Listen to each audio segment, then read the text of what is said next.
Uh,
all right, shall we start?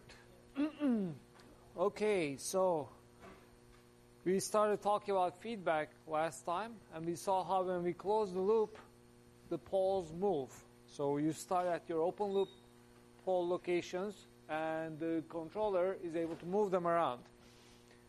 So today, and of course, in doing that, the primary requirement is that the closed loop pole should be in the left half plane. Otherwise, you don't have stability, right? So stability is the first and foremost requirement. And then once you have that, you can move your poles around to get the type of transient response you want to get, right? So those are the types of things we talked about last time. We did not talk too much about how well we track the reference signal, right? We primarily worried about, the response having the right shape, and more importantly, the solutions not blowing up. So what we want to understand today is, can we actually guarantee that we have tracking? In other words, is the error, the limit of the error, asymptotically going to 0, right?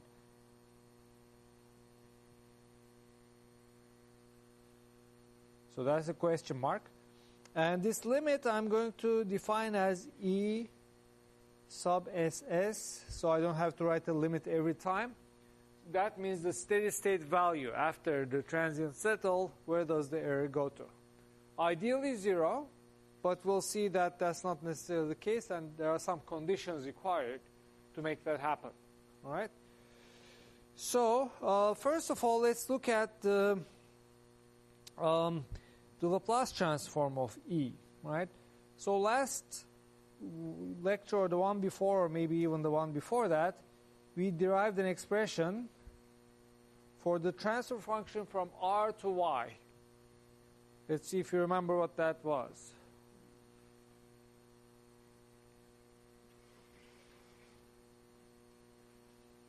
What you see in the feed forward, which is the product of HCHP,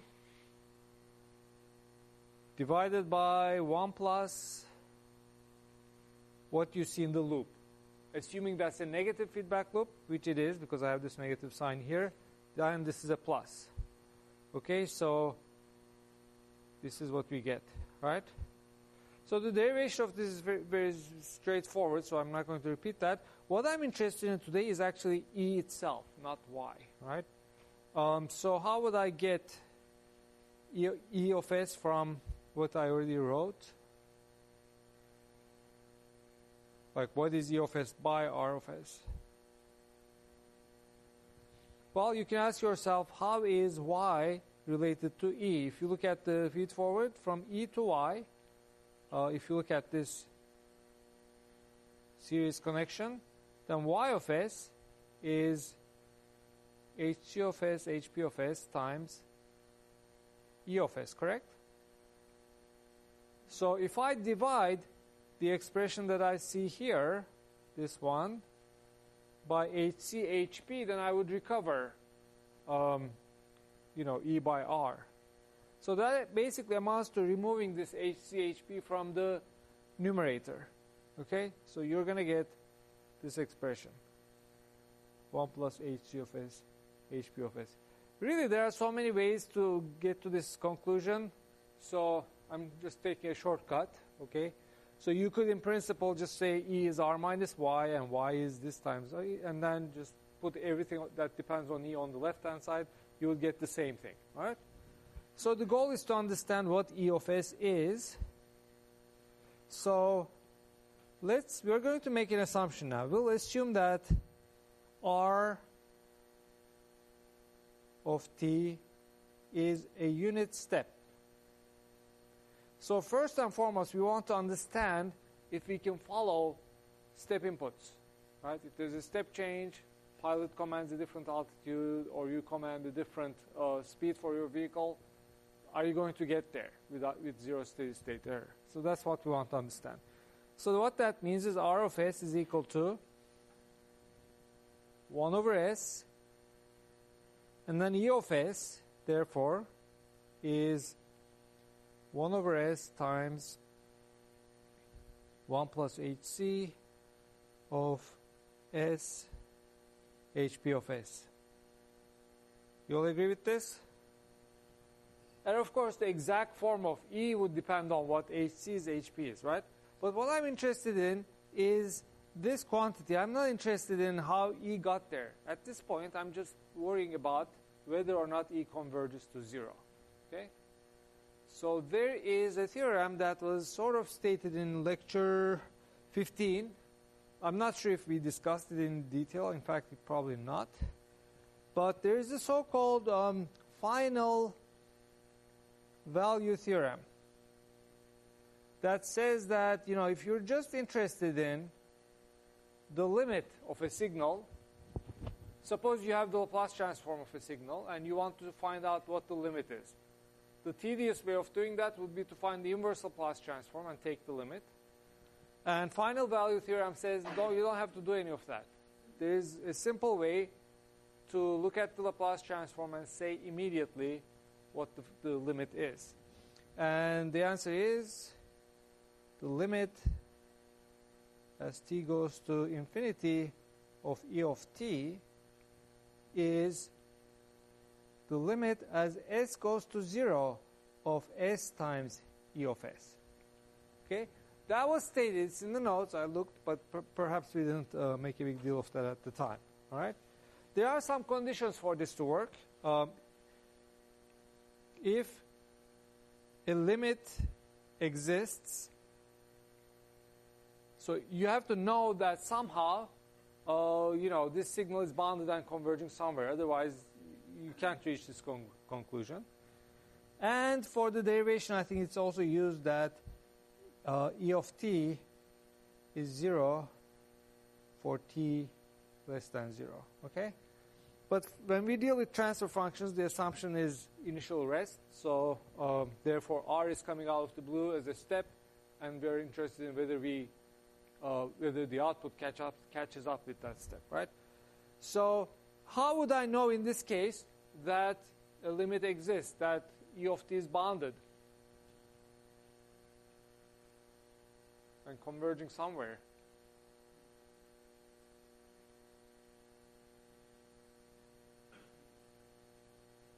Well, we design our feedback without even having a specific HCHP.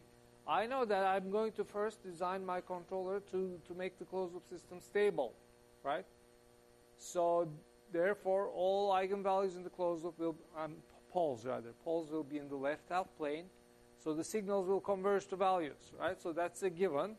So the fact that a limit exists follows from the first design requirement that you should be stable, okay? Once you have that, then you can go ahead and apply this result. So the result says that ESS, basically applying this statement, we conclude that ESS, the steady state value of the error, is the limit as s goes to 0 of s times E of s. But what is s times E of s?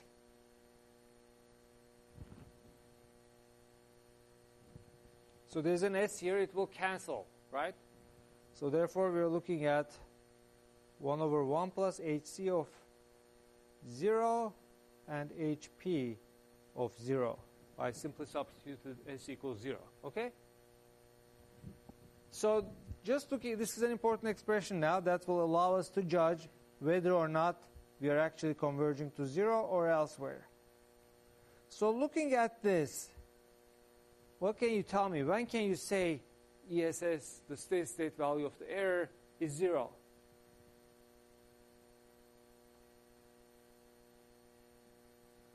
The denominator has to be infinity. So that means either HC is infinity at 0 or HP. Their product somehow has to be infinity at s equal to 0. What is a good way of becoming infinity at s equal to 0 if you're a transfer function? You'd want to have a pole at s equal to 0, right? So if HC of s times HP of s, the product of the plant and controller transfer functions, has a pole. Did I say 0? I meant pole. Has to have a pole at s equal to 0. Okay?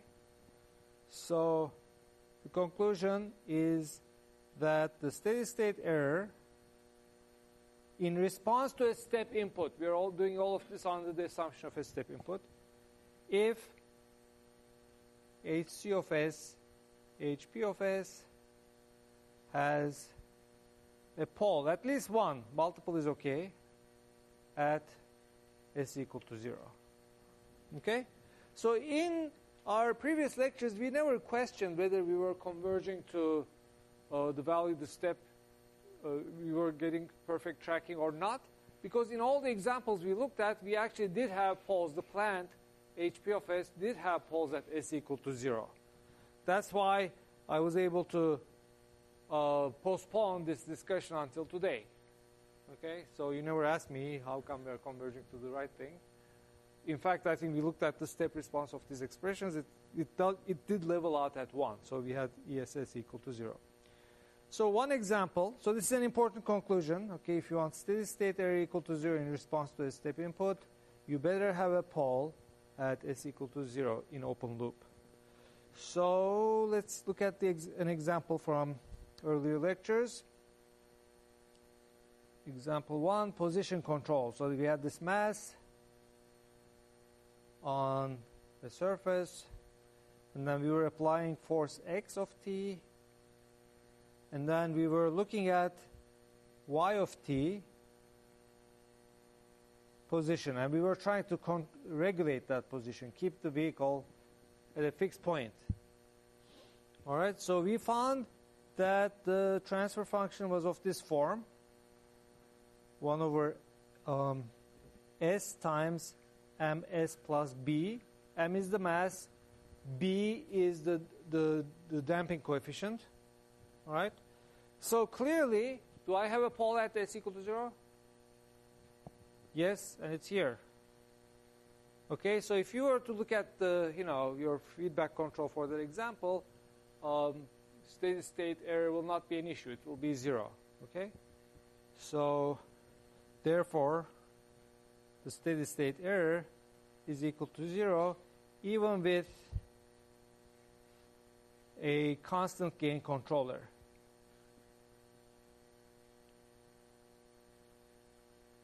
Which means that HC of s is just the gain k. All right? So that's why that example worked so well.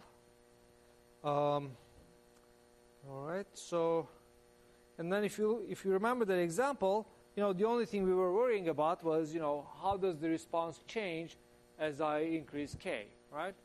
So because the root locus, let's remember the root locus of this, 2 open loop poles where 0 and negative b over m, right?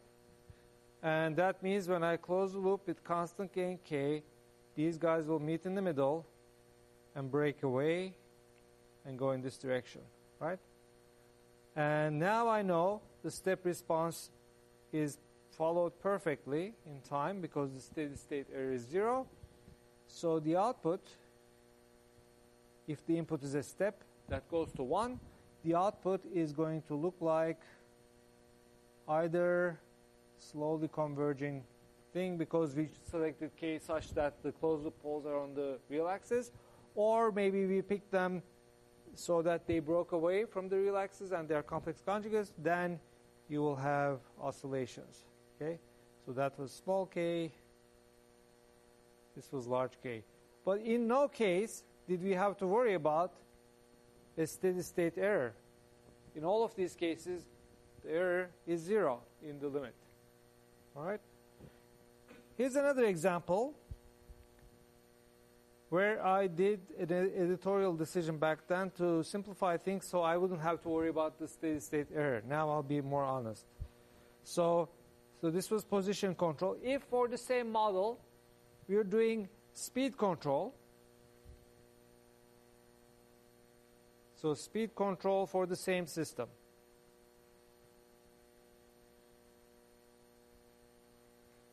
Then our system is actually a first order differential equation. The derivative of the speed is the acceleration, and that depends on the force, right?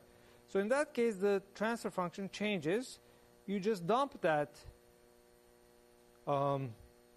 pole at s equal to 0 because that really came from the relationship between the speed and position. To get the position from the speed, you have to integrate, right? That means 1 over s. That's what introduced this s in the denominator. Now I'm only looking at the speed, therefore there is no s in the denominator. So it's simply this. Okay, so what can you say? So let's say again, I select my controller to be a constant gain k. Now what can we say about the steady state error? Remember, steady state error was 1 over 1 plus the product of these two guys at s equal to 0. What is that?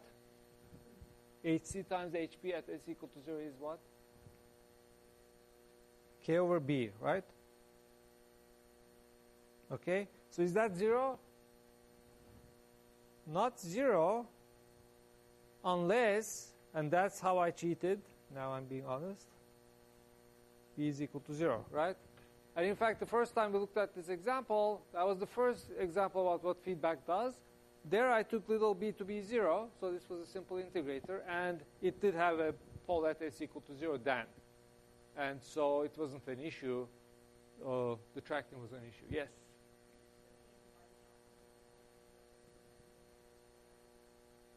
We'll see that actually in this example. In example 1, steady state error is 0. So that's not an issue. In this example, it's not, and you'll see what the output is going to look like.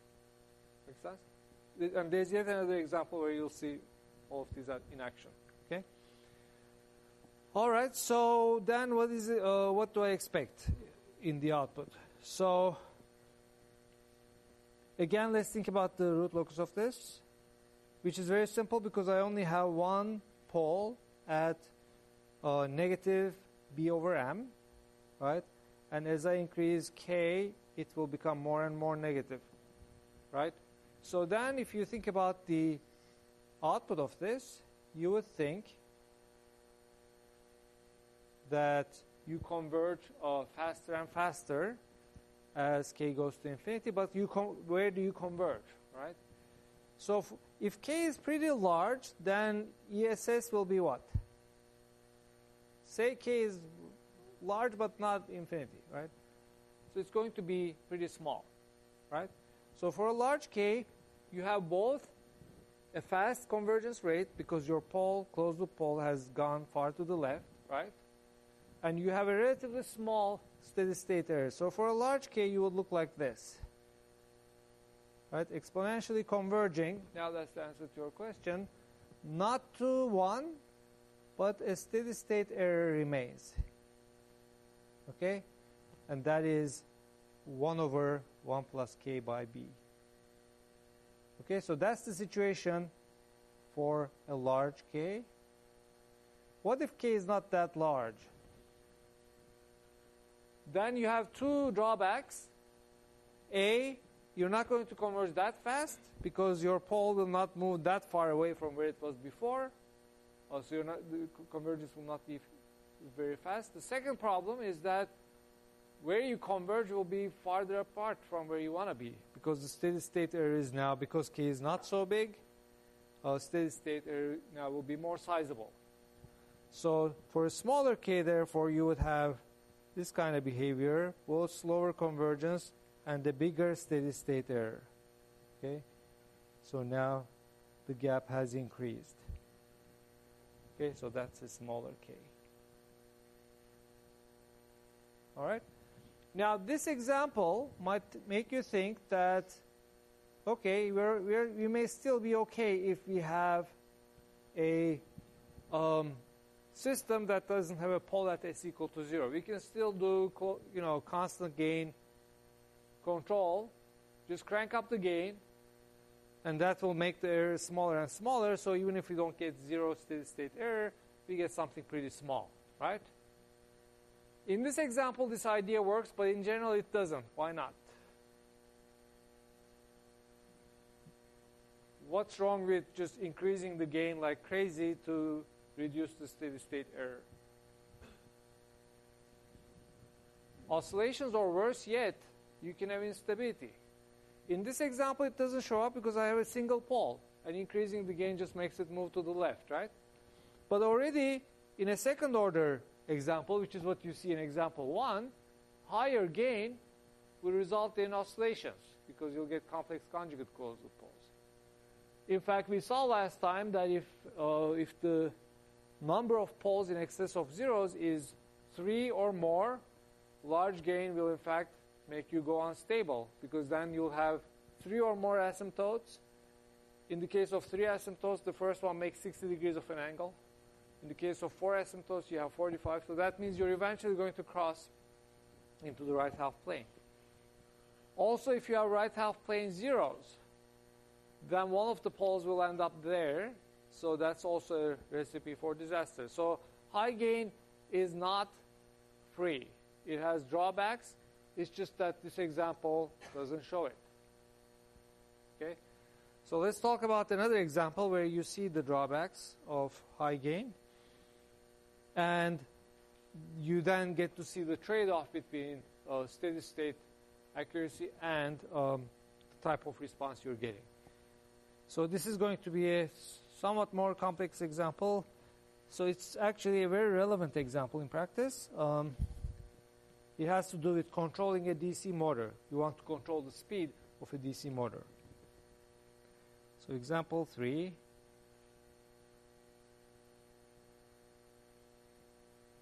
So we have a motor drive. We're applying a voltage. So the voltage we apply is x of t. That's going to be our control variable, because I can choose what voltage I'm applying, right? And then it has a circuit. There's a resistor in the circuit, an inductor, and then the motor is connected to that circuit. And let's denote by I the current that flows through the circuit, okay? So this is the motor. It looks like this. So it's connected to a load. The load will be denoted with J. And then the angular velocity will be denoted with omega. Okay? So we're going to think about, what happens if we design a controller for this system. So omega is what we are trying to regulate, because it's a speed control example. Okay, so omega is actually our output y. Okay, x is our input. So when we design a controller, remember we have to choose x in a way that we look at the reference. I know what I want my speed to be. I compare it to the speed, and the error gets multiplied by a constant if you're doing constant k control, and that's the voltage you feed. Right? That's the feedback scheme we have in mind. So let's first, though, to understand how this feedback works, let's first understand the open loop transfer function. What is the transfer function from x to y in this system?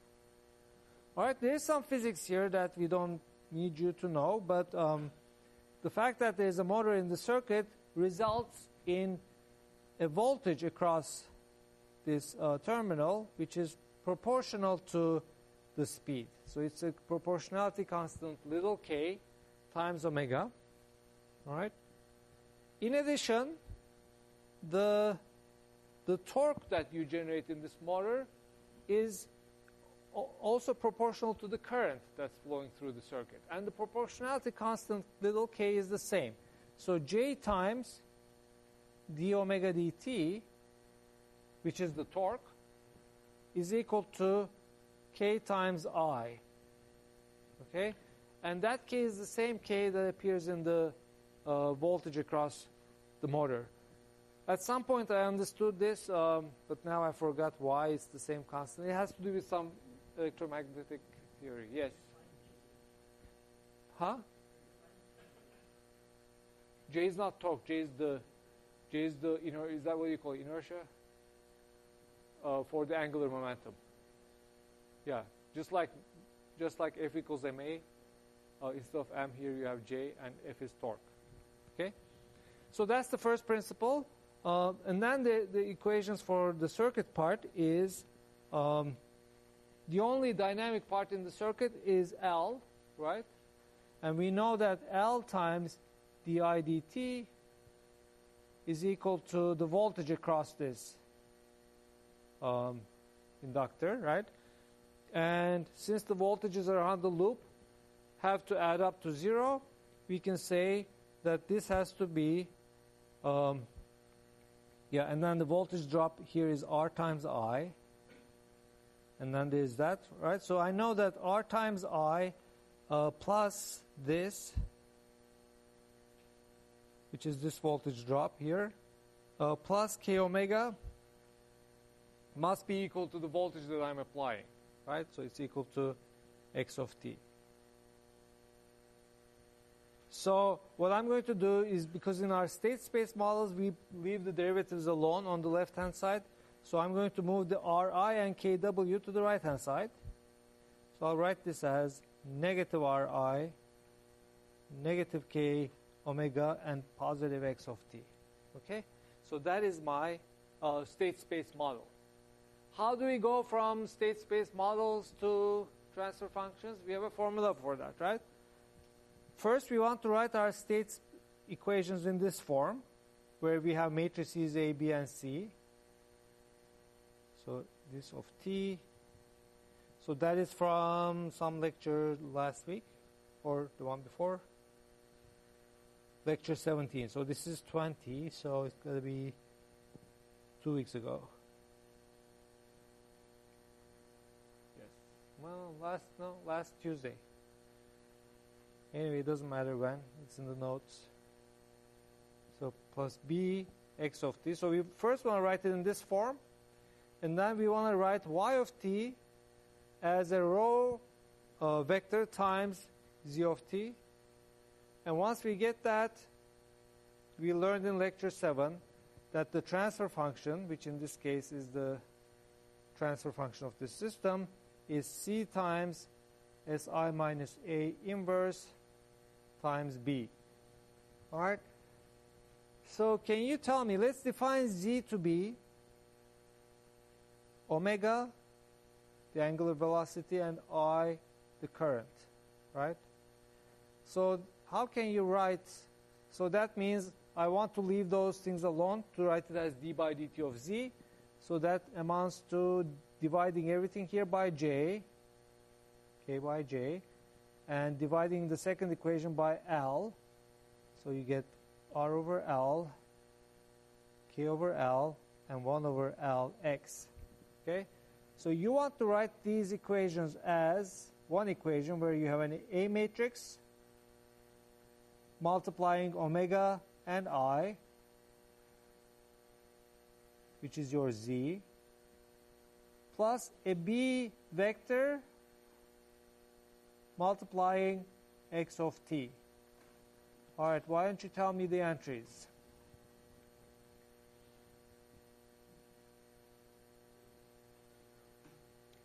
Well, first of all, we're writing the first row based on this. No dependence on omega, and you have k over j, right? And the second row comes from the second equation. Minus k over L minus r over L. What goes in the B vector? First equation has no x, so I put a 0 there, right? Second equation has x, and it's multiplied by 1 over L, right?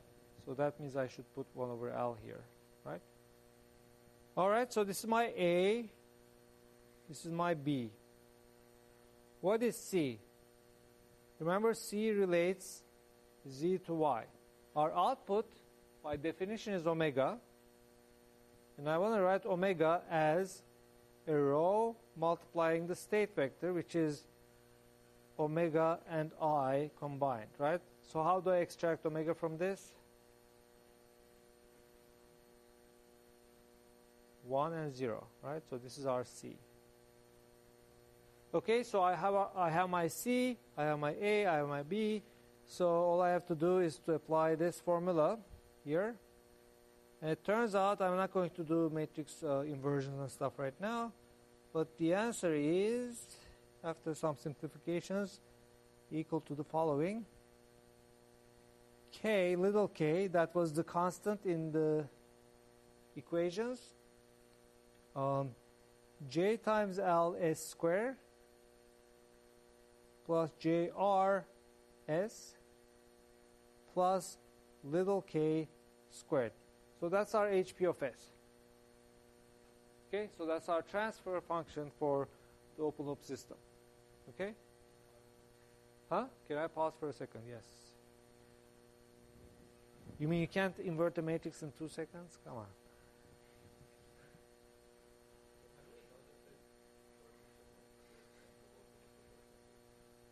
It's physics tells us that. Huh? Do I have a reference? I told you at some point I understood why it's the same proportionality constant, but I would have to go back and check. So it has to come. It comes from some electromagnetics. That part was never my favorite in my education, I have to say. But I believe the equations.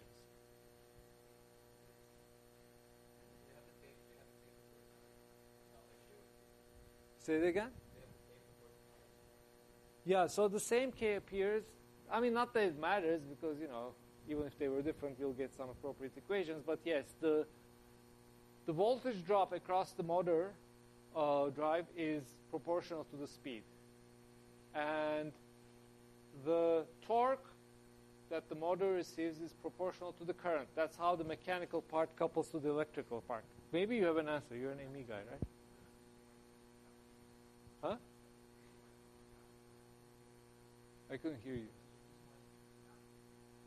Back EMF, yeah, I know it's back. I mean, the back EMF is basically that voltage drop. But why is it the same K? I remember looking at it and saying, yeah, of course, but now it escapes me. But anyway, it's not a big deal. I mean, it's just, we just got this transfer function. That's what matters, okay? So the point in this example is, if we do a constant gain control, so select HC of S again to be just a constant. Now big K to distinguish it from the little k, right? And HP, as I wrote here, is little k by JL S squared JRS plus K squared. First question, is it possible to get 0 steady state error when we apply a step as our reference? The rule is simple. Do you have a pole at S equal to 0 or not? I don't, right? HP of 0 is not infinity, so you don't have a pole. And therefore, you have to live with a steady state error if you commit to this constant gain controller. So what is the magnitude of the steady state error?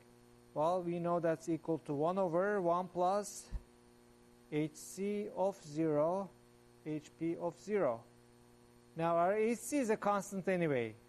So it doesn't even depend on k. So it's 1 plus k. What is HP of 0? 1 over k. So the product will be big K by little k, right? So the main point is that it is not 0. Okay? And in principle, I can increase my control gain k to make it arbitrarily small. Is that a good idea, though? Let's think about the root locus and see what undesirable effects this might have. So the open loop system is this, HP of S, right? It has two poles because it's a second order denominator, no zeros, right? So the poles are in the left half plane. Do you see that or no? Kind of? Any second order polynomial, what I'm saying here is limited to second order polynomials. A second order polynomial with positive coefficients has to have roots in the left half plane. Okay? That's a property, not generally true, but for second order polynomials it's true. So since physically all of these are positive coefficients, all of these guys, JL, JR, K square, then they will be poles in the left half plane. Also, you know, if you take typical values, you're not going to get, I mean, I'm making a sweeping statement here, but for typical values, you should have real poles.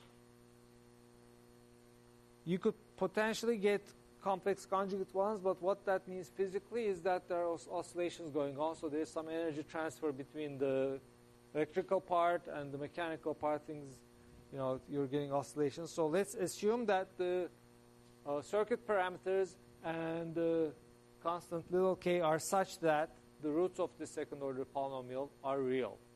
Okay? In that case, constant gain controller will give us the familiar root locus. As I increase k from 0 to infinity, these poles move towards each other, meet in the middle, and break away. Well, that wasn't quite middle, was it? Okay. So let's try to make it more middle, right? Okay. So then I see a trade-off here. To make the steady state error small, I would have to make k large, the gain large, right? But what does a large gain indicate in the root locus? A large gain will give me poles that are complex conjugate, and therefore the damping will be pretty bad, right? Low damping. Remember, damping ratio is related to this angle. As that angle goes to 90 degrees, you're getting weakly damped. Okay? That means when you look at the step response, you're getting a lot of oscillations, big overshoots. So therefore, here we have to live with a trade-off that wasn't present in the simpler examples we studied before. Now we're seeing the real world picture. High gain, yes, may reduce steady state error, but it gives you other troubles. So again, I'm going to make a plot of the output for large and small k.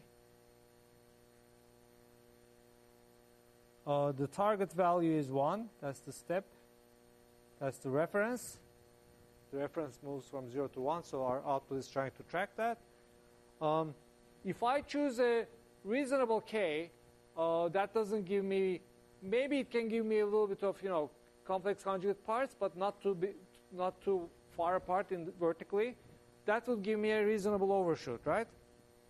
But then that means smaller k, and therefore the steady state error is pretty large.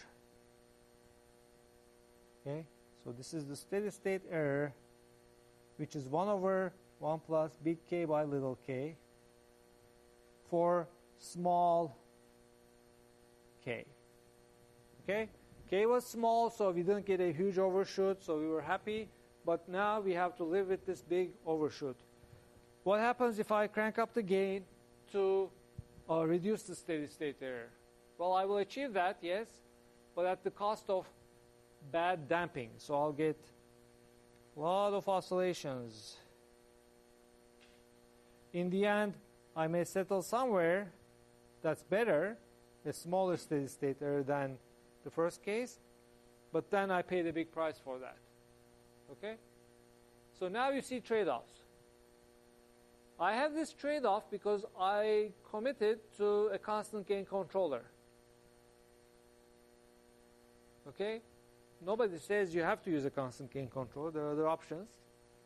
But if I use a constant gain controller, there is this trade-off between the steady state error and an acceptable transient response. So, if I really insist on zero steady state error, so how can we achieve that even when our plant doesn't have a pole at s equal to 0?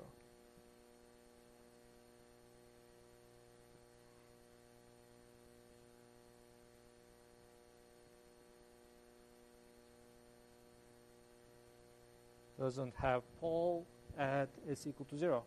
And that's exactly what's happening in our examples.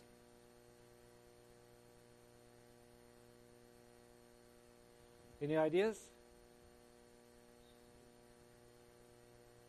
Yeah, make the controller have a pole, right? The way to achieve zero steady state error was to make sure HC times HP has a pole. Nobody says the plant has to have the pole. If the plant doesn't have the pole at s equal to 0, you can have your controller have a pole at s equal to 0. Okay? So the answer is simple.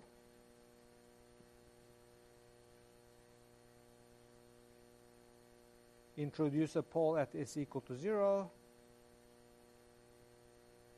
Pole at s equal to 0 in HC of s. HP was given to you, so you couldn't do much about it. But HC is what you are designing. So if you want, you put a pole at s equal to 0, right? Okay, I'm going to put an exclamation like a G. Okay, so that's the solution, and that actually is called, it has a name. What does it mean to have a pole at s equal to 0?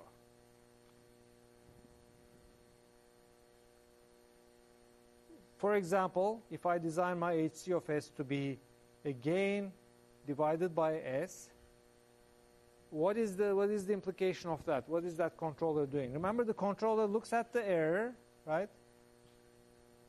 And then does this thing, and then spits out the input to the plant, right? So what is the differential equation that relates x to e? You have to be, for the upcoming exam at least, you have to be good connecting differential equations to transfer functions back and forth, right? Look at a differential equation, write transfer function, and vice versa. So, d by dt of x should be k, there's a k there, k times e of t, right? Because the left-hand side, if you take the Laplace transform, is s x of s, and the right-hand side is k times u of s, right? So what is the controller really doing? It's multiplying the error by k, and you get to choose that later, but it's also integrating the result. So you're integrating the error before feeding it to the plant. And for that reason, this idea of introducing a pole at s equal to 0 is called integral control. And the purpose of integral control is to get zero steady state error when the reference is a step. Okay? So that's all great then. We have zero steady state error. And then you can choose your k as you wish. But what is the potential drawback? So when I put a pole at s equal to 0, there has to be some price to pay for that.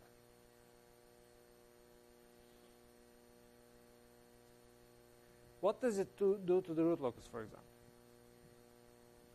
So let's imagine we are using this controller for this motor example we were discussing. Okay? Without the integral, it looked like this. We had two open loop poles, real. They met in the middle, went up, right? That was the root locus. So with constant gain. Hc of s equals k, right? What does it look like if I use this controller with the integrator?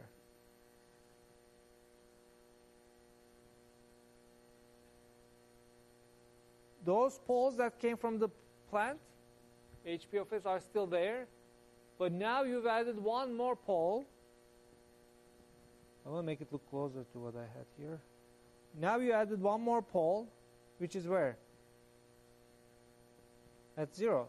So these guys are still here, but now there's one more. Okay? What's the root locus of that?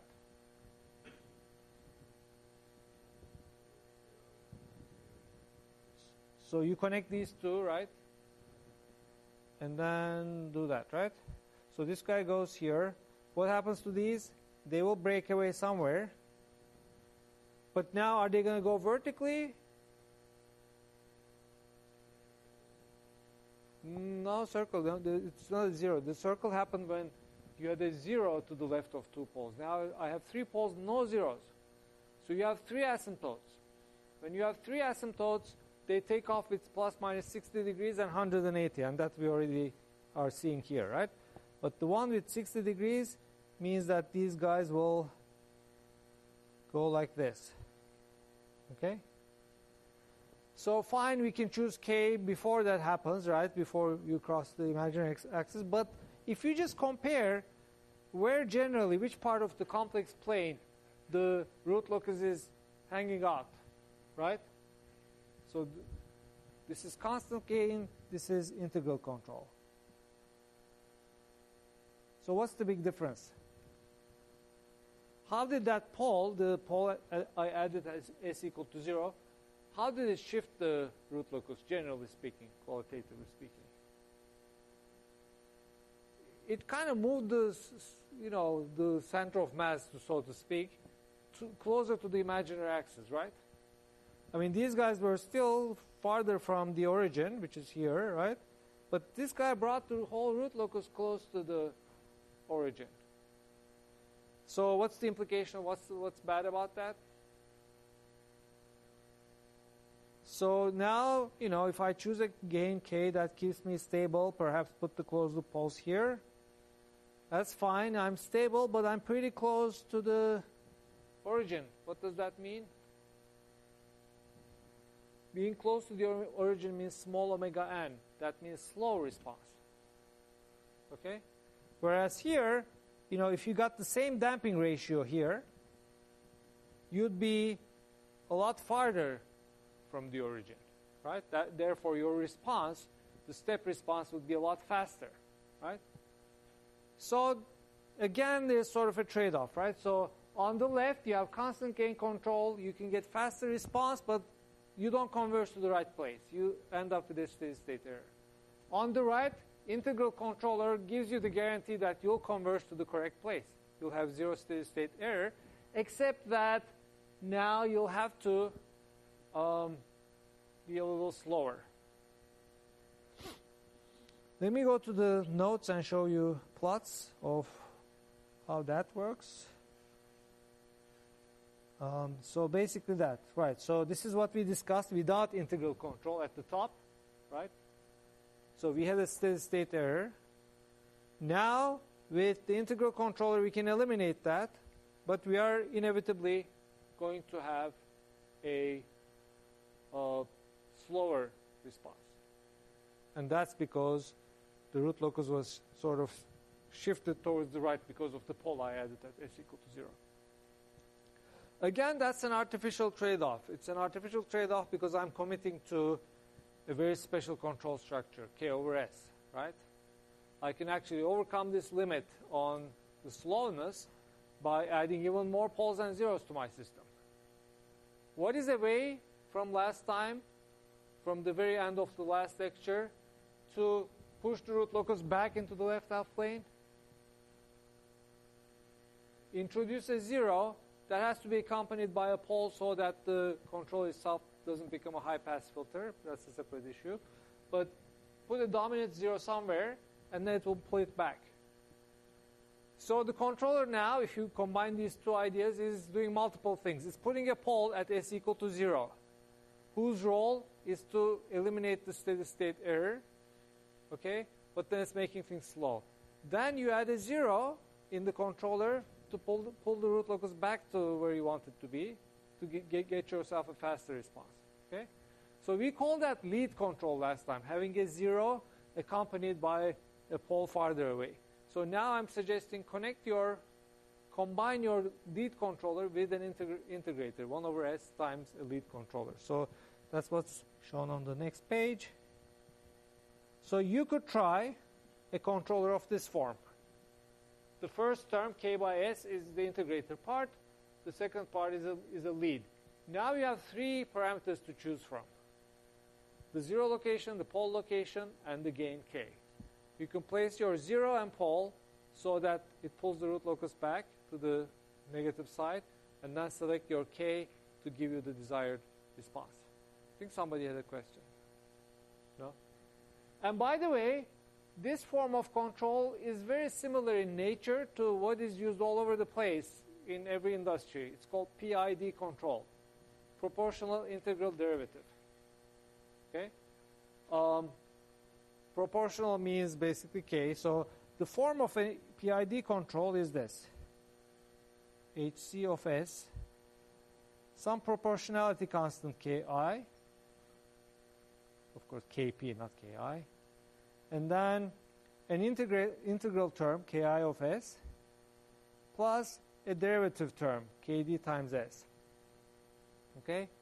So you can see here that there's a kp plus kds term, which gives you a 0, right? And then ki over s term, that gives you a pole at s equal to 0.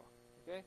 So usually, like I said, you don't want to have a derivative that's not accompanied by a pole somewhere, because then that will just take the derivative of noise in your measurements, which is not a good idea. But the general features of integral control combined with lead control is very similar to the idea of PID control.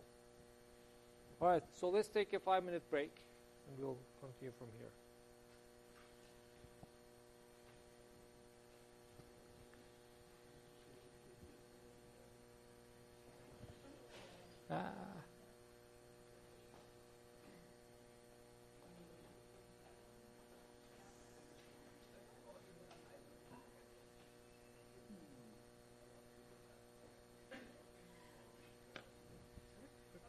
Yeah.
So now we'll talk, so far we discussed, how to achieve stability of the closed loop system and how to get a good transient response and how to get tracking of the reference when it's a step.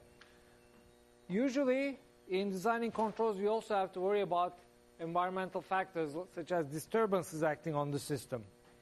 So what is an example of a disturbance? There are many, but for example, if you're dealing with flight control, the wind, which you can't control, is a disturbance. You design your controller under some nominal conditions, but then in reality there will be things that you can't control, right? So in our analysis of feedback systems, we also want to understand how robust we are to disturbances. Do we reject them or do we amplify them? Okay? So I'm going to put a disturbance here, basically at the end of the plant. So there is a control signal X that I'm applying to the plant, but then on top of that there is an additional force or something, wind, whatever you have, that's coming from the nature, and I can't control that. It's there, right? So the best thing I can hope for is to make sure that this disturbance that I put here does not affect the output Y that much. Okay? So when I say disturbance rejection, the goal is to make sure that the output is insensitive to that D. All right? Is that possible? Or how do we make that possible? So now we added one more goal, right? We want stability, we want the output to track R, but we want the output to also dismiss D. Okay, so we're adding to our objectives. So let's first see what the transfer functions are. So how do I find Y of S here, right? So the signal that I have here is R minus Y, right? So the signal I have here is HC of S times the input Laplace transform, right? R of S minus Y of S. Is that clear? That's the Laplace transform of the signal that I'm measuring here, okay? And if I go here instead, after the addition of the disturbance, if I look at it at this point, then on top of this, I also have the Laplace transform of D of t, which I'm going to write as D of s. Okay? Now let's go one step to the right. What happens if I go to this point here? All of this gets multiplied with HP, right? So the Laplace transform of the signal here is HP of S times all of that. And that signal is, of course, Y of S. Okay? So I want to solve for Y in terms of R and D, because I want to know how my output Y depends on the reference R and the disturbance D. The only obstacle to that is there is Y on both sides. There is Y here and there is Y here, so I need to move this Y on this side to here, right? So what is going to happen is you'll get 1 for this, and this has HP times HC before it multiplies Y, and it has negative sign. When I move it to the other side, it will be positive. So 1 plus HC of S, HP of S, times Y of S is equal to, all right, HC HP times R of S, R of S, plus HP times D of S. Do you all agree with this? So we basically wrote Laplace transforms of the signals, carried it all the way to Y, right? So then we got an equation where Y of S depends on itself as well as R and D, okay? I want to know how y depends on r and d, so I moved the y on the left-hand side to the other side, to the right-hand side. So that's how I got this last equation. It's just algebra, nothing else. Okay? So as a result of this, y of s is going to be, actually part of this expression is familiar because we already know what the transfer function is from the reference to the output. So it's hchp of s divided by 1 plus hc of s, hp of s, times the reference. This we already did, right? I mean, that was weeks ago, right? But now on top of this, I will have hp divided by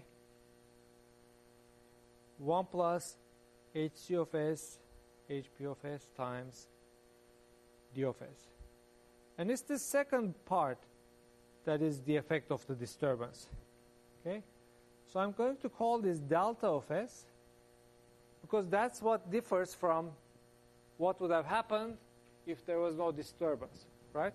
So this part is what we've been discussing already. We know ways to make this, make y track a step r, etc., right?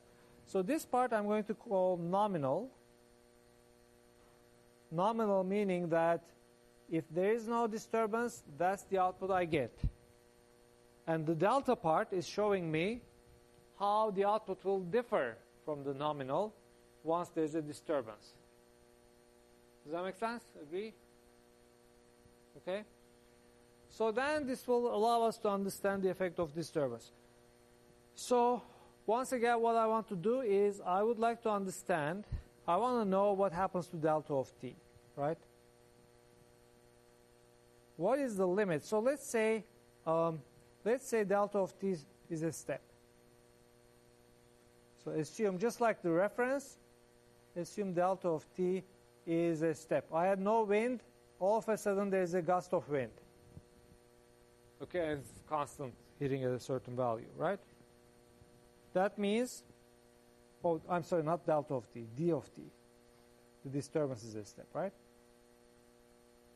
That means delta of s is hp by 1 plus hc hp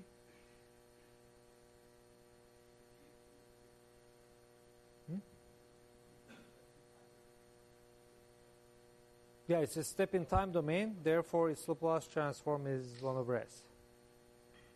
Okay?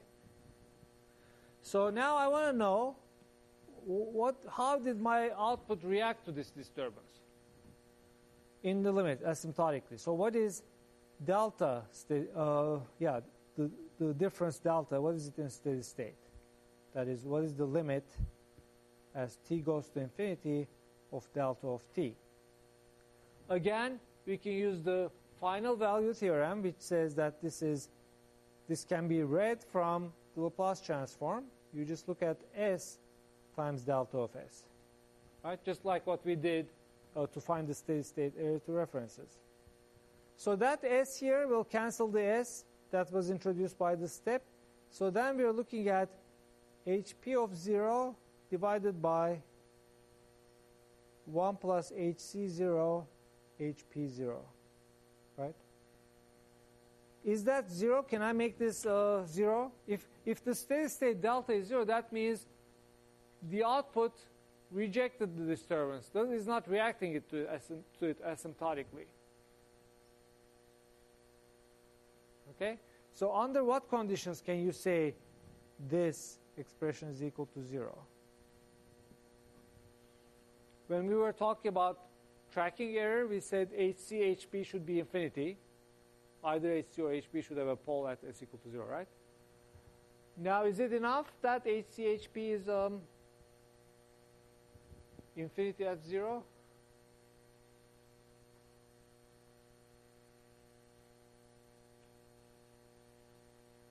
Like if hp has a pole at 0, right? If hc is a constant, right? Imagine a constant gain control, and hp of 0 is infinity. Do you get 0 in this expression?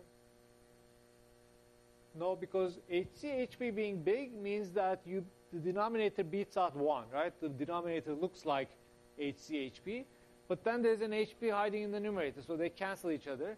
So you act like 1 over HC, right? So you don't necessarily get 0 unless HC itself has a pole at 0, right? So this will be 0 if HC of S has pole at 0. So we've changed our requirements slightly. For tracking, we said HC or HP should have a pole at S equal to 0. Now, to also reject the disturbance, we are saying that it's not the plant that matters, the controller itself should have a pole at S equal to 0 if you want to completely reject the output. Okay? What kind of controller will achieve that? Integral control will do it for you. So if you apply an integral controller, not only will you be able to track constant references, you will also be able to reject constant disturbances. So let's try to see this. So the summary, the conclusion is, thus integral control guarantees 0 steady state error for reference tracking and 0 final effect in response to a constant disturbance. Okay? So how does integral control do all of this? What's its secret? Let's get some intuition about this. So you apply an R, and you have an output Y, and then you have K, and then you integrate this. Now I'm dropping the Laplace transforms. I put the integral sign because the integrator is integrating, right? And then you have your plant, HP. And you have the output Y, right? Oh, and then we can also add a disturbance here, right? Now, we're thinking about constant references and constant disturbances, right? Let's imagine that either the constant reference or the disturbance could lead to a Y that differed from the reference. Okay? So we'll do a contradiction here. Assume that the output converges to a value that is not the reference. Okay? That means the steady state value of the output minus the reference is a constant, but it's not 0. Okay? What would the integrator do? It would integrate that constant error term, okay, until it grows unbounded, right? Whereas the way we're designing our feedback is first we are guaranteeing stability of the loop. So nothing is going to be allowed to grow unbounded, right? So by the very design of the feedback loop, things will remain bounded. And this shows by a contradiction argument. I mean, we did the more detailed mathematical analysis using Laplace transforms, etc. But just to give you an intuition, there is a contradiction.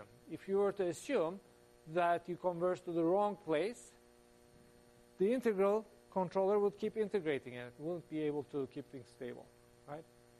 So that's the essence of integral control. So you're reacting very aggressively to errors. A constant error here will be integrated indefinitely. So basically what happens then is the following. So suppose there's no reference and suppose there's no disturbance, right? All of a sudden, a reference arrives, and then the error, because the output is 0, it sees that it jumps and it reacts to that reference, right?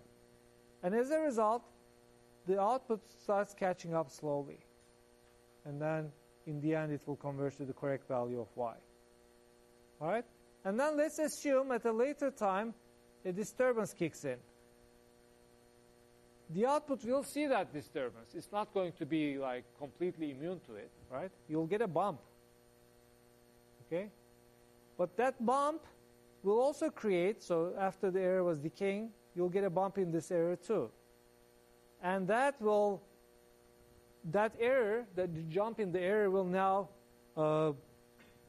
help the closed loop system eliminate that bump, and in the end you converge to the correct value. Okay, so that is basically disturbance rejection, and what we observed here was convergence to the reference. So this is the tracking part. Okay. So integral control allows us to achieve both of them, which is great. So now one natural question is, when we talk about integral control, we're assuming that we have step inputs for reference, for disturbance. I mean, they are meaningful. You do, in fact, have step inputs very often, constants. But what happens if you have a disturbance that's fluctuating in time, or you have a reference signal that is not constant? How do we deal with these? Everything we've done up to this point assumed step inputs, right? We have this 1 over s. We applied the final value theorem based on the assumption, and we got results. Right? How do we generalize this to arbitrary inputs? It's actually not hard, perhaps even easier to think about what happens in general. I already showed you the transfer function, the Laplace transform of the output, right?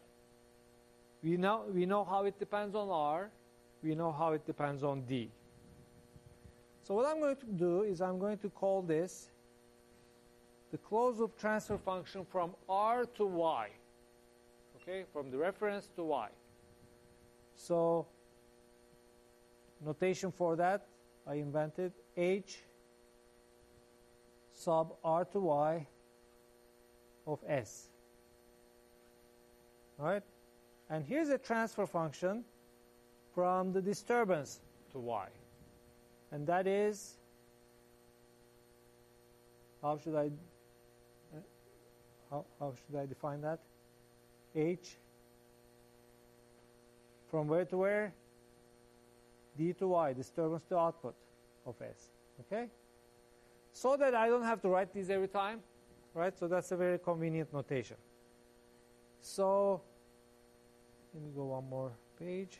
So then what we are saying is Y of S is H R to Y of S times the Laplace of the reference plus H D to Y of S times the Laplace transform of the disturbance. Okay? So now let's think about Fourier transforms, right? R is a signal, D is a signal. They don't have to be constants. So far we pretended they were constants, but what if they are, signals that change with time? Therefore, they have their spectrum. You can do an FFT on them, see what they look like, right? So what can you then tell me about the Fourier transform of the output, Y of j omega? You substitute for S, j omega. Okay, so then you have this frequency response from R to Y, and then the frequency response from D to Y. Okay? So this is a very convenient way of thinking about all the objectives we have in designing controllers. For example, when I say I want tracking, I want my output to track the reference, what am I saying in terms of the frequency response? What do I want about this H R to Y of j omega, ideally?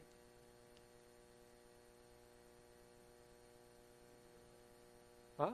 The question is, these are the Fourier transform of the output relative to the Fourier transform of the reference signal and the disturbance. The question is, my goal of tracking, right? I want my output to look like the reference, right? What does it mean in terms of this guy here?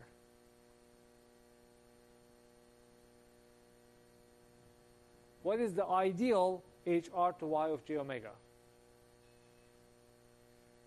to achieve tracking?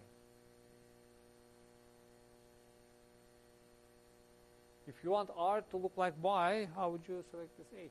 1, right? So for tracking, we want HR to Y of j omega as close to 1 as possible, approximately 1. Okay, we'll discuss what exactly that means, right? But that's the goal. If the other goal of disturbance rejection, what does that mean? Now I'm looking at this term, right? I want my output to just dismiss the disturbance, not see it, filter it out. 0. d to y of j omega equal to 0. That would be the ideal case, right? If I had these equal to 1, equal to 0, then everything is good. You track perfectly, you reject disturbances perfectly. Okay? That's the ideal world. What does it mean, though? Because we have these expressions for HR to Y, and that was the product of HCHP divided by 1 plus HCHP. And then from disturbance to Y, the transfer function was HP by 1 plus HCHP, right? Now, given those, let's try to look more closely at our tracking objective. I want HR to Y to be as close to 1 as possible. So how do you make this guy look like 1?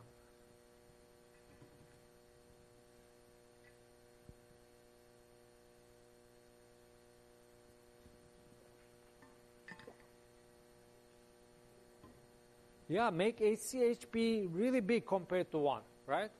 If HCHP is so big that 1 can be ignored, sitting next to it, then the denominator looks like HCHP, and you get 1. Right? So this is approximately 1 if HC of j omega times HP of j omega is really, really big compared to 1. Right? And what about this? When can I say the disturbance to Y is roughly equal to 0? Would that be enough, HCHP being really, really big? That would allow me to drop 1, because 1 plus HCHP would look like HCHP, right? But then there's still an HP in the numerator, and that would cancel the HP. So under this condition, this would look like 1 over HC. Doesn't mean it's 0, right? For example, if I'm doing a constant gain control, it's 1 over K. It's not 0, right? To make it close to 0, I also want to make sure HC is really large. Okay? So this is roughly equal to 0 if also HC by itself is really, really big, in addition to what I wrote before, right? In addition to the first one, right? Okay? So that's the general condition. What we were doing before when we were dealing with step inputs, step references, step disturbances, we were really focusing on 0 frequency, because step means constant, right? So when we when we said HC times HP should have a pole at S equal to 0, that really meant this thing on the left should be 0 at omega equal to 0. I'm sorry, infinity at omega equal to 0. Therefore, HR to Y should be exactly 1 at omega equal to 0. Okay? And similarly, when we said if we have an integral control, we also get 0 disturbance in steady state. That really made HD of HD to Y at frequency 0 equal to 0, right?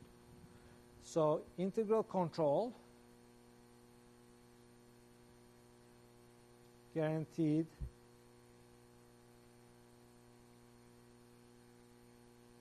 two things: HC of 0, HP of 0 infinity. Therefore, HR to Y of 0 equal to exactly 1.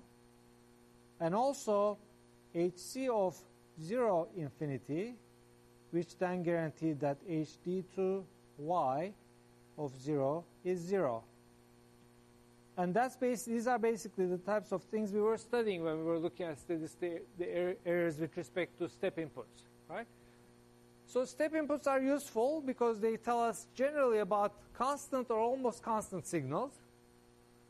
And so integral control has the benefit that it accomplishes these goals perfectly, not just much bigger than 1, but actually infinity at the 0 frequency. Okay? So that way we get perfect tracking for constant inputs and perfect rejection for constant disturbances. Okay? But no control in general will be able to make this product infinity at every frequency, and this controller gain infinity at every frequency. Right? So at 0 it works, but in general these are ideal situations. All right? So do you see the connection to the step inputs we were discussing?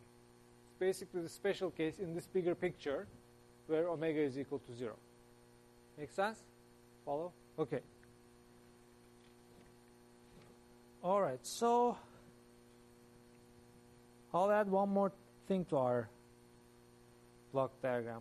Now, this is not a control course, but I'm just trying to give you a feeling of how the transfer functions, frequency responses, and all those methodology is so useful in thinking about controllers. And not just for stability objectives, but also for looking at tracking, reference, disturbance rejection. And now I'm going to add noise to it too. Okay?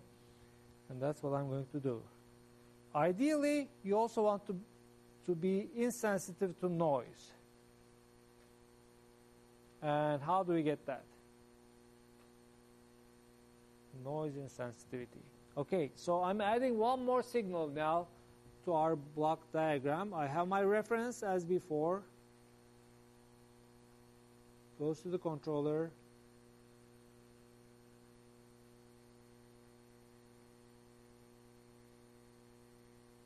Disturbance appears here again. I'm not dropping anything I already had. And then it goes to the plant. Is there a question? You'll see, because I didn't. Okay, when I say noise, I'm really referring to measurement noise. These are things that come from the sensor, right? Like the wind in our flight control example is not noise, it's just wind. Noise is the jitteriness that you get of the signal that you get from your sensor. Okay, so this is the real Y. This is my real altitude if I'm doing a flight control, right? But then I have this gadget that thinks it's measuring the output, right? But on top of that adds a lot of noise. And noise will be denoted as N. Okay, so you add noise to this, and this is what you get.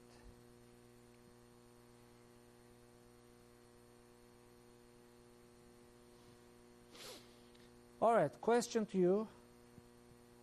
What is Hn to Y of S?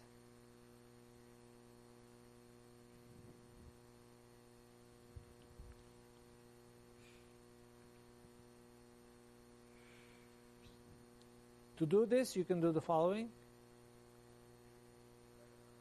Yeah, I'll give you a little time, but I'm just giving you a way to do it. So if you look at this expression, if I were to set r equal to 0, I could do this derivation much more easily. So my suggestion is, and it's in the end, we'll just add one more term to this expression, something times n of s. I'm just asking for that something. So since it adds on top of what already is there, I suggest you ignore the reference, pretend the reference is 0, ignore the disturbance, pretend it's 0, and just try to get an expression for y of s in terms of n of s. And I'll give you a few minutes to do it.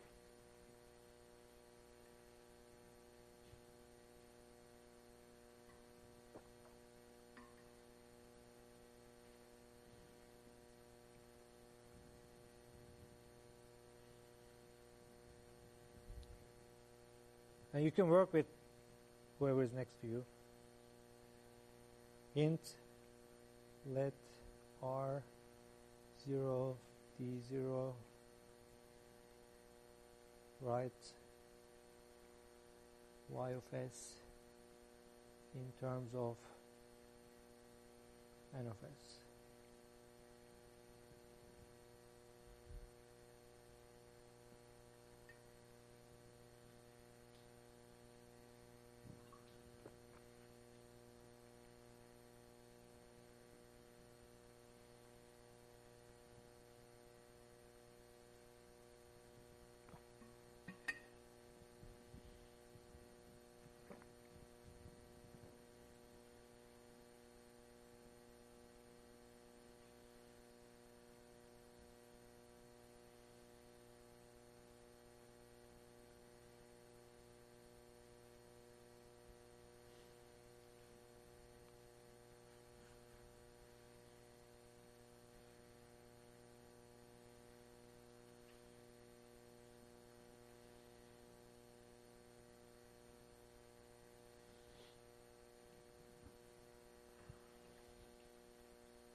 All right, do you have any answers for me?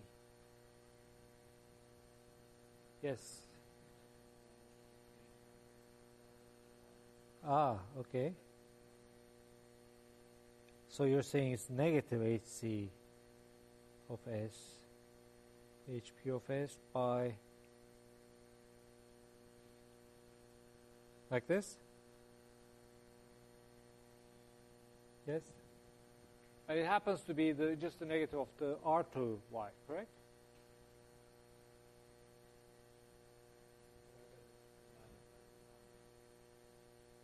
Then you forgot this minus here.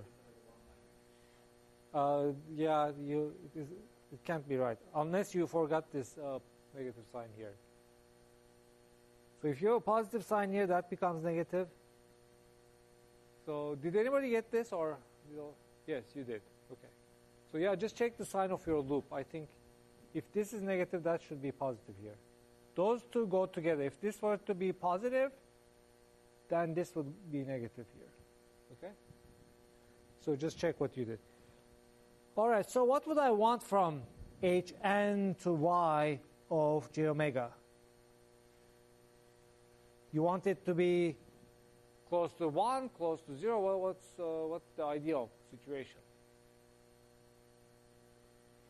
You want it to be as close to 0 as possible, right? Because you don't want your output, the actual signal you're trying to control, to get jitter only because your feedback acted upon a noisy signal. Right? So you want that to be eliminated.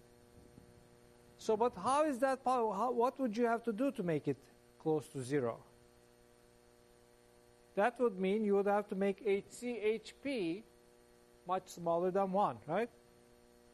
So this amounts to saying that HC of j omega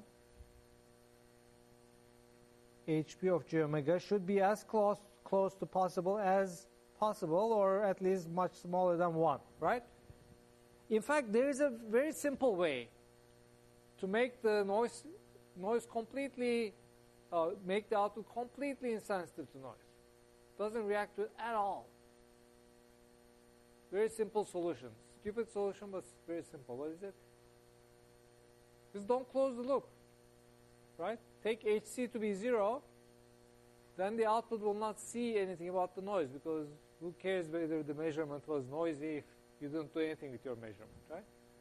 But obviously that's not the purpose here, because if I don't close the loop, then I can't follow the reference, then I can't reject the disturbance, all kinds of other issues, right? So we're trying to do a balancing act here, right?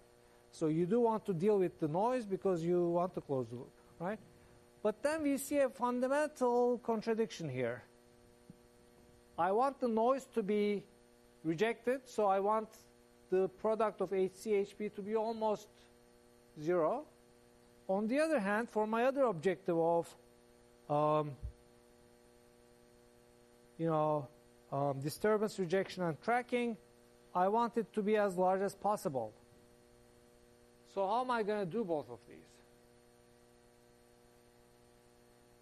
Are we doomed? Should we just not take 128 or not try to control anything? There's actually an easy way out, or there's a satisfactory answer to this dilemma. Think about it. Think about what are typical references you may want to follow, or what are typical disturbances you may want to worry about. Maybe the disturbance, maybe you're trying to land on a platform in the ocean, so it's gently swaying with the waves, or there's a little wind, maybe constant wind. And the reference may be a constant, but perhaps something that tells you to oscillate gently. But you're not going to get references or disturbances that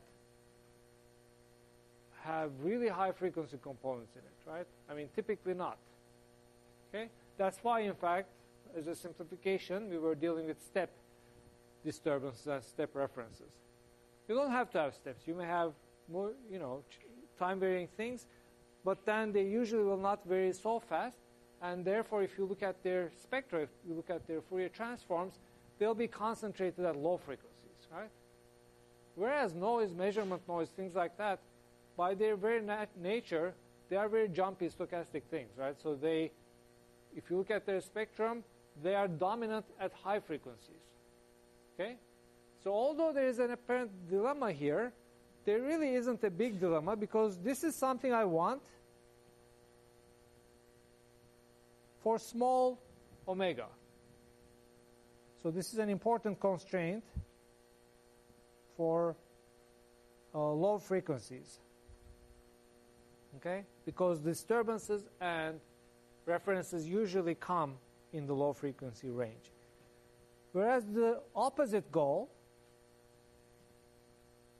this one, is important at high frequencies, at high omega, where noise is dominant. Okay? So therefore, when you're designing a controller, you'll typically want to make this product of HC and HP large at low frequencies and small at high frequencies. Now, typically, the transfer function of a physical system already has a roll-off from low frequency to high frequency. For example, if you're trying to control a ship, right? What is the frequency response of a colossal ship, right? If you move it with a very, if you push it with a constant, it will respond, yes. But if I give it a very high frequency jitter, it will just filter it out. It won't even move, right? So naturally, most physical systems, they will act like a low-pass filter in a sense, right? But in these goals, we want more than that. I mean, we don't want just a decay from a value to 0. We want a really large product of HCHP for low frequency and really small product at high frequencies. And we use the control to assist us in getting that.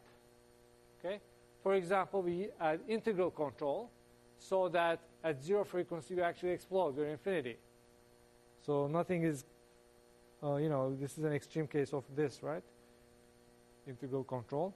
But integral control itself, it goes like 1 over j omega. So when omega is going to infinity, the value is actually getting very small. Okay? So there's a whole stream of very traditional control theory that is called loop shaping, where the goal is to basically try to balance all these conflicting objectives across the frequency domain. Okay? And a lot of people in the industry actually use this. So these days they are not very favorable in terms of academic research because they are well-established techniques, but if in industry people use them all the time. So it's called loop shaping. It simply means how do you shape the frequency response of your controller multiplied with the frequency response of the plant by design of Hc of j omega. There are many objectives here. You want to reject disturbance, you want to be insensitive to noise, you want to follow references. You also want to be, to a certain extent, robust to uncertainty in the plant, meaning that if your plant transfer function isn't exactly what you think it is, you also want some degree of robustness to that. Okay? So that also can be formulated as a loop shaping problem. So all these body plots and stuff like that, then they come in very handy because you're thinking about how to shape your product of Hc and Hp by designing Hc.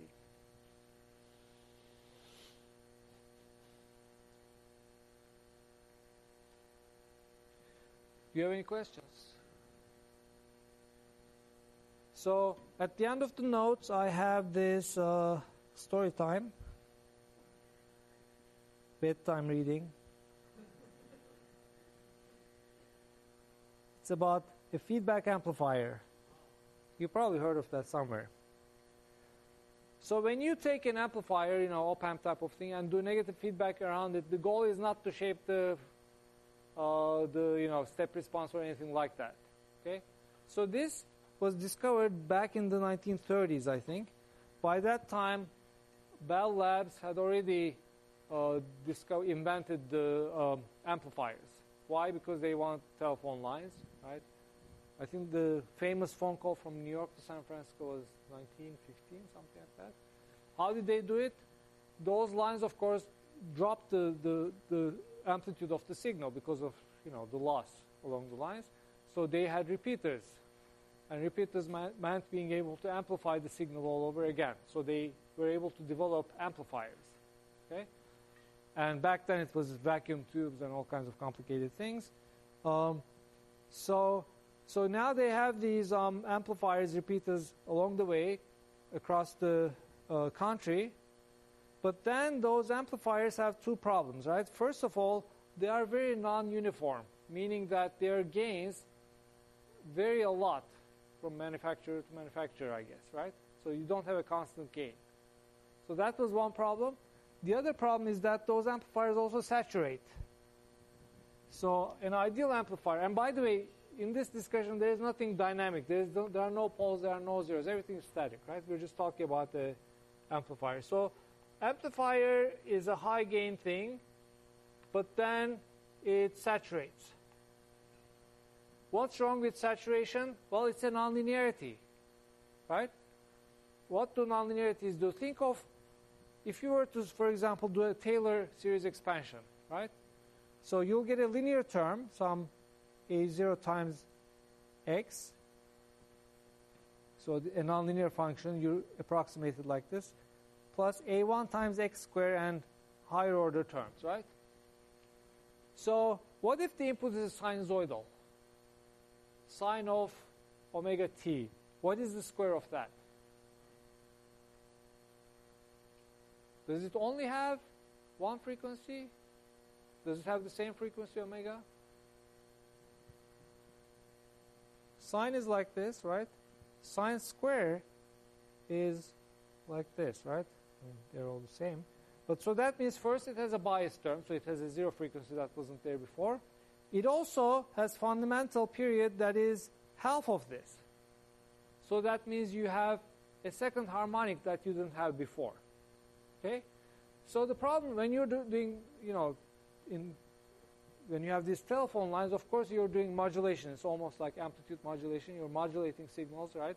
So everybody's using a different part of the bandwidth, the spectrum.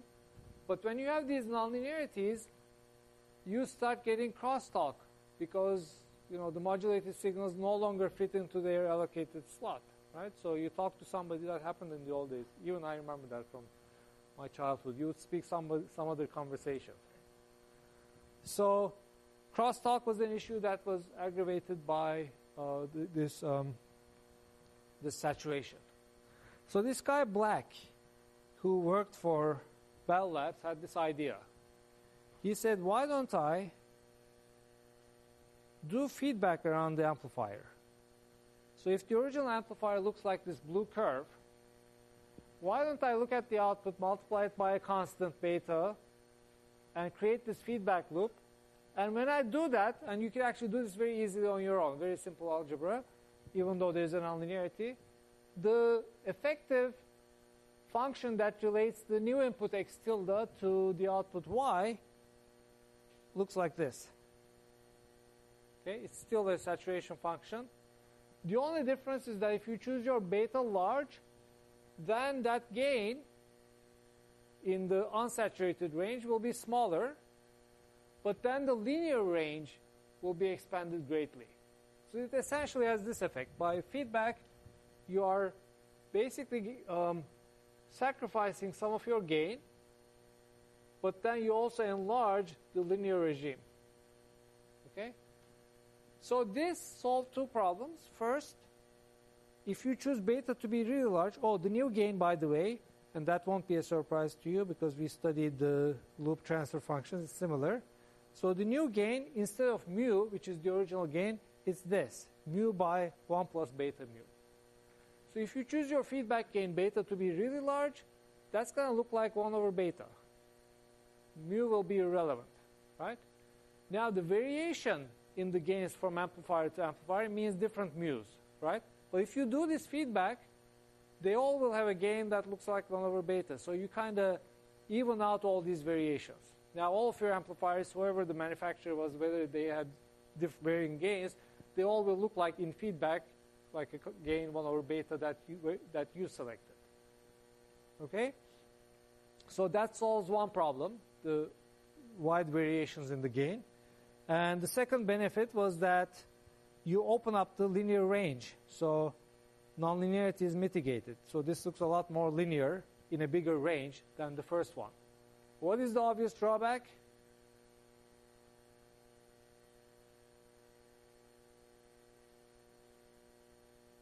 Well, you have a low gain. I mean, these guys worked so hard for decades to get these amplifiers built, right, with high amplification factors. And then comes this young guy and he says, well, I'm going to do this feedback, and the gain will be 100 times less, but it will be linear. He almost lost his job, but eventually people agreed that that was a good idea. And as it became less of an issue to achieve